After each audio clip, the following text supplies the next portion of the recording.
নমস্কাৰ বন্ধুসকল, welcome to my YouTube channel Assam career latest. আজি পুনৰ নতুনকৈ চাকৰি আহিছে RRB বিভাগৰ ফালৰ পৰা, যেটো ৰেলৱে ৰিক্ৰুটমেণ্ট বৰ্ড বিভাগৰ ফালৰ পৰা নতুনকৈ পোষ্ট মুকলি হৈছে। বহুখিনি পদ মুকলি হৈছে। যদিহে আপুনি এতিয়ালৈকে ৰেলৱে বিভাগৰ ফালৰ পৰা যিসমূহ পদ মুকলি হৈছে, পদসমূহ যদি আপুনি আবেদন কৰা নাই, ভিডিঅ'টো শেষলৈকে চাব। অলপ স্কিপ নকৰাকৈ এই ভিডিঅ'তে মই আলোচনা কৰিম আপুনি পদসমূহত কেনেদৰে আবেদন কৰিব, আবেদন কৰিবলৈ আপোনাৰ বয়সৰ সময়সীমা কিমান বিচাৰিছে, লগতে আপোনালোকৰ সিলেকশ্যন প্ৰচিডিউৰটো কেনেধৰণৰ হ'ব, সম্পূৰ্ণ তথ্য এই ভিডিঅ'টোত আলোচনা কৰিম। ভিডিঅ'টো শেষলৈকে চাব, অলপ স্কিপ নকৰাকৈ। যদি ভিডিঅ'টো ভাল পায় তেনেহ'লে এটা লাইক কৰিব, আৰু মোৰ চেনেলটোলৈ যদি প্ৰথমবাৰ কাৰণে আহিছে তেনেহ'লে চেনেলটো ছাবস্ক্ৰাইব কৰিবলৈ নাপাহৰিব। লগতে ভিডিঅ' ডেছক্ৰিপশ্যনত মই হোৱাটছআপ চেনেলৰ লিংক দিছোঁ, তাতো আপোনালোকে হোৱাটছআপ চেনেলটো ফ'ল' কৰি ল'ব, যাতে প্ৰতিদিনে জবৰ আপডেটসমূহ সকলোতকৈ আগতীয়াকৈ পাই থাকিব পাৰে।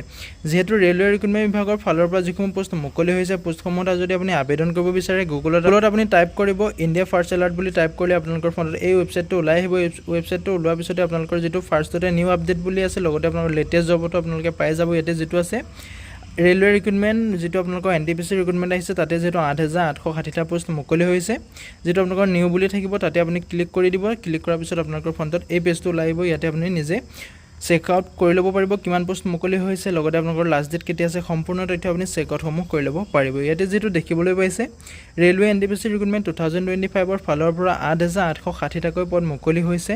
গ্ৰেজুৱেট আৰু আণ্ডাৰ গ্ৰেজুৱেটৰ কাৰণে পদসমূহ মুকলি কৰি দিয়া হৈছে। পদসমূহৰ লাষ্ট ডেটটো যিহেতু আপুনি গম পাব যে পদসমূহত কেনেদৰে আবেদন কৰিব, এই ভিডিঅ'তে মই আলোচনা কৰিম। পদসমূহৰ লাষ্ট ডেট কেতিয়া হ'ব, কেতিয়াৰ পৰা ষ্টাৰ্ট হৈছিলে, সম্পূৰ্ণ তথ্য ভিডিঅ'টোত আলোচনা কৰিম। ভিডিঅ'টো শেষলৈকে চাব, অলপ স্কিপ নকৰাকৈ।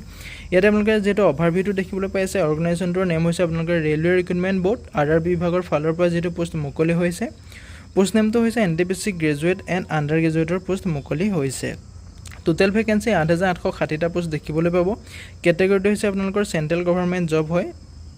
মোড অফ এপ্লিকেশ্যনটো আপোনালোকে অনলাইন মাধ্যমেৰে আবেদন কৰিব পাৰিব। লগতে আপোনালোকৰ জব লোকেশ্যনটো অল অভাৰ ইণ্ডিয়া হ'ব। লাষ্ট ডেটটো আপোনালোকৰ যিটো কালিলৈ লাষ্ট ডেট আছে, যিহেতু 27/11/25, যদি আপোনালোকে এতিয়াও আবেদন কৰা নাই, যিহেতু অহা কাইলৈ লাষ্ট ডেট আছে, আপোনালোকে যদি আবেদন কৰিব বিচাৰে আবেদনসমূহ কৰি ল'ব পাৰিব। ভিডিঅ' ডেছক্ৰিপশ্যনে মই আবেদনৰ লিংক দিম, তাতে গৈ আপুনি আবেদনসমূহ কৰি ল'ব পাৰিব। ন'টিফিকেশ্যনৰ লিংক দিম, তাতো গৈ আপুনি চেক আউট কৰি আবেদনসমূহ কৰিব পাৰিব। যিটো আপোনালোকৰ NTPC গ্ৰেজুৱেট লেভেলৰ কাৰণে পোষ্ট আছে, তাতে আপোনালোকে পোষ্ট নেমটো লগতে কিমান ভেকেঞ্চি ইয়াতে দেখিবলৈ পাব। ষ্টেচন মাষ্টাৰত আছে আপোনাৰ 615টা আছে। গুডছ ট্ৰেইন মেনেজাৰত আছে আপোনালোকৰ 3,416টা আছে। ট্ৰেফিক এছিষ্টেণ্টত আছে 59টা আছে। চিফ কমাৰ্চিয়েল কাম টিকেটত আছে আপোনালোকৰ 161টা আছে। জুনিয়ৰ একাউণ্ট এছিষ্টেণ্ট কাম টাইপিষ্টত আছে 921টা আছে। ছিনিয়ৰ কাম টাইপিষ্টত আছে 638টা আছে। টোটেল আপোনালোকৰ যিহেতু গ্ৰেজুৱেট লেভেলৰ কাৰণে 5,810টা পোষ্ট মুকলি হৈছে। লগতে যিসকল NTPCৰ কাৰণে আণ্ডাৰ গ্ৰেজুৱেটে আবেদন কৰিম বুলি ভাবিছে, সেইসকলৰ কাৰণে ইয়াতে পোষ্ট দিয়া আছে। যিহেতু ট্ৰেইন ক্লাৰ্কৰ কাৰণে 77টা আছে। কমাৰ্চিয়েল কাম টিকেট ক্লাৰ্কৰ কাৰণে 2,424টা আছে। একাউণ্ট ক্লাৰ্ক কাম টাইপিষ্টৰ কাৰণে আপোনালোকৰ ইয়াতে 394টা আছে। জুনিয়ৰ ক্লাৰ্ক কাম টাইপিষ্টৰ কাৰণে ইয়াতে 163টা আছে। টোটেল ইয়াতে 3,050টা আপুনি আণ্ডাৰ গ্ৰেজুৱেটৰ কাৰণে পদ দেখিবলৈ পাব। ইয়াতে আপোনালোকৰ ইম্পৰ্টেণ্ট ডেটসমূহ হৈছে, যিটো আপোনালোকৰ গ্ৰেজুৱেশ্যন লেভেলৰ আপোনালোকৰ এপ্লাই ষ্টাৰ্টিংটো যিহেতু 21 অক্টোবৰৰ পৰা আৰম্ভ হৈছিলে। লগতে আপোনালোকৰ লাষ্ট ডেটটো আছে 27 নৱেম্বৰলৈকে লাষ্ট ডেট আছে।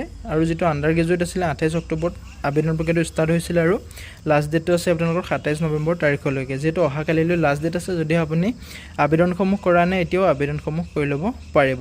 আবেদন কৰিবলৈ আপোনালোকে ইয়াতে বয়সৰ সময়সীমাটো দিয়া আছে, যিটো গ্ৰেজুৱেট লেভেলৰ কাৰণে আছে আপোনালোকৰ মিনিমাম বয়স 18 বছৰ হ'লে আবেদন কৰিব পাৰিব। মেক্সিমাম আপুনি 33 ইয়াৰ্ছলৈকে আবেদনসমূহ কৰিব পাৰিব।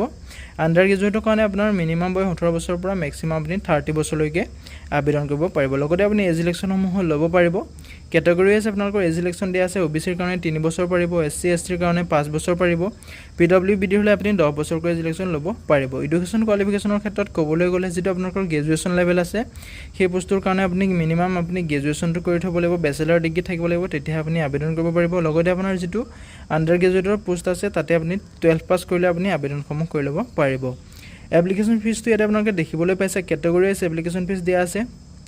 জেনেৰেলৰ কাৰণে অৰ্ডাৰ কাৰণে আপোনাৰ 500 টকা এপ্লিকেশ্যন ফিজ কাটিব লাগিব। SC ST ফিমেল এক্স ছাৰ্ভিচমেনসকলে ইয়াতে 250 টকা এপ্লিকেশ্যন ফিজ কাটিব লাগিব। পে'মেণ্ট মেথড আপোনালোকে debit card, UPI, net banking যিকোনো মাধ্যমেৰে আপুনি পে'মেণ্ট কৰিব পাৰিব। যদি আপুনি ইণ্টাৰেষ্টেড হয়, এলিজিবল হয়, আবেদনসমূহ কৰি ল'ব পাৰিব। ভিডিঅ' ডেছক্ৰিপশ্যনে মই আবেদনৰ লিংক দিছোঁ, অফিচিয়েল ন'টিফিকেশ্যনৰ লিংক দিছোঁ, তাতে আপুনি চেক আউটসমূহ কৰি আবেদনসমূহ কৰি ল'ব পাৰিব। ইয়াতে আপোনালোকৰ চিলেকশ্যন প্ৰচিডিউৰটো যি আছে, আপোনালোকৰ যিটো ফাৰ্ষ্টতে এটা এক্সাম হ'ব, যিটো আপোনাৰ CBT প্ৰিলিমিনাৰী টেষ্ট হ'ব, যিটো আপোনালোকৰ ফাৰ্ষ্ট এক্সাম হ'ব। ছেকেণ্ডতো আপোনালোকৰ CBT এটা মেইনছ এক্সাম হ'ব। তাতে আপোনালোকৰ যেটো আপোনালোকৰ স্কেল টেষ্টটো পাতিব যদি আপুনি কোৱালিফাই কৰে এক্সামত তেতিয়া আপোনাৰ স্কেল টেষ্ট পাতিব তাৰ পিছতে আপোনালোকৰ ডকুমেন্ট ভেৰিফিকেশ্যন কৰিব ডকুমেন্ট ভেৰিফিকেশ্যন কৰাৰ পিছত আপোনালোকৰ মেডিকেল টেষ্ট কৰিব তাৰ পিছতে আপোনাৰ ফাইনেল লিষ্টটো মাৰিব ইয়াতে যেটো সিলেবাসটো দিয়া আছে আপোনাৰ এক্সাম প্যাটাৰ্নটো দিয়া আছে যেটো আপোনাৰ সিবিটি প্ৰিলিমিনাৰী আপোনাৰ যেটো টেষ্ট পাতিব তাতে আপোনালোকৰ টোটাল ডিউৰেচনটো আপোনাৰ দিয়া আছে 90 মিনিটকৈ আপোনাৰ সময় দিয়া হ'ব লগতে আপোনালোকৰ অবজেক্টিভ টাইপ মাল্টিপল চয়েসৰ কোৱেশ্চন থাকিব আৰু 0.25 কৈ আপোনাৰ নেগেটিভ মাৰ্ক থাকিব এতে সাবজেক্ট সমূহ দিয়া আছে জেনাৰেল এৱাৰনেছত থাকিব আপোনাৰ 40টা প্ৰশ্ন আৰু 40 নম্বৰ থাকিব ম্যাথমেটিক্সত থাকিব আপোনালোকৰ 30টা প্ৰশ্ন 30 নম্বৰ জেনাৰেল ইন্টেলিজেন্স এণ্ড ৰিজনিংত থাকিব 30টা প্ৰশ্ন 30 নম্বৰ কৈ টোটাল যেটো আপোনালোকৰ 100টা প্ৰশ্ন 100 নম্বৰ থাকিব আৰু সময় দিব আপোনালোকৰ 90 মিনিট সময় দিয়া হ'ব সিবিটি 2 টো আপোনালোকৰ যেটো মেইন এক্সাম হ'ব তাতো আপোনালোকৰ সময় 90 মিনিটে দিয়া হ'ব অবজেক্টিভ আৰু মাল্টিপল চয়েসৰ কোৱেশ্চন থাকিব ইয়াতো আপোনালোকৰ 0.25 কৈ